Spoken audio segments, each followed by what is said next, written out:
William Morrow and HarperAudio present The Weavers of Alamaxa, a novel by Hadeer Elsbai. Performed by Priya, Ayyar, and Nikki, Massoud.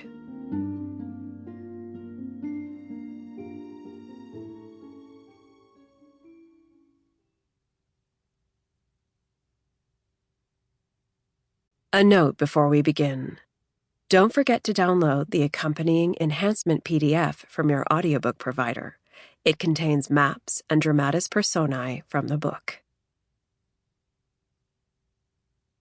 For Shirin and everyone who loved her. 1. Georgina. Georgina had always enjoyed the anonymity of the veils the Daughters of Izdihar wore, but never more so than she did now, when she was technically a fugitive. She adjusted the black wrap to seamlessly hide her red hair, then carefully settled the thick wooden piece against her nose to ensure the veil wouldn't flutter away in a breeze. Wearing the face veil was an old-fashioned custom, but it was not exclusive to the daughters, so it would allow Georgina and Malak, who was donning her own face veil, to walk through the streets of Alamaxa unrecognized and relatively unaccosted.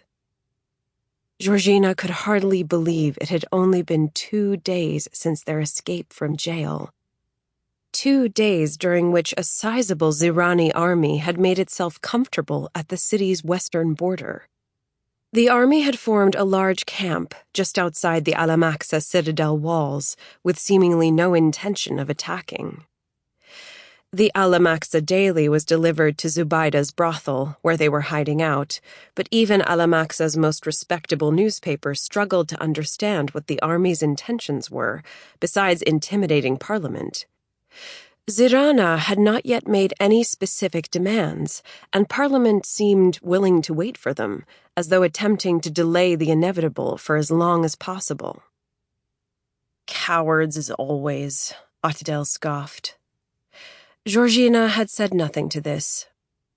Ottadel had steadily grown more irritable and volatile in the past 2 days. They were all anxious, but Ottadel had taken to constantly fidgeting and scoffing loudly in a way that seemed to demand an answer that no one had. Thus far, Georgina and the others had done their best to ignore this. Georgina also suspected the stagnancy of the past 2 days had given Ottadel little to do but think of Labiba. With that, Georgina could easily sympathize. When she struggled to sleep at night, she alternated between luridly colorful visions of Labiba's bloodied galabeya and Naji Ouazani's crushed body. Yet Georgina did not think she agreed entirely with Ottadel's assessment of Parliament's character at this moment. She had little faith in the senators generally, but at this point it seemed waiting was far more prudent than blindly reacting, since they knew nothing for certain. More frustrating for Georgina personally was not knowing precisely how intent the police were on finding her and Malak. Mention of their escape had not seeped into the Alamaxa Daily as Georgina had expected it to.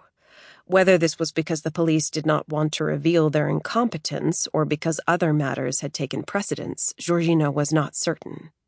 Still, she doubted the police had simply forgotten. Ataya Marwan, who had gleefully arrested them himself, was sure to remember them and note their absence. More likely their escape had been reported to Parliament, but there was nothing she could do about that now. Bahira, who had settled back into the brothel with unease and worried she might draw the police after her escape from prison, now scowled at Malak and Georgina as they adjusted their veils. "You shouldn't be going out at all," Bahira insisted. "It's too dangerous." Malak settled her veil down over her face, so that only her eyes were showing. "No one will recognize us." "But there's no point to this," Bahira argued. "You just want to see her." Malak raised a single eyebrow, and Bahira looked away, a slight blush on her cheeks. "Nahel and Nico have resources." Sample complete. Ready to continue?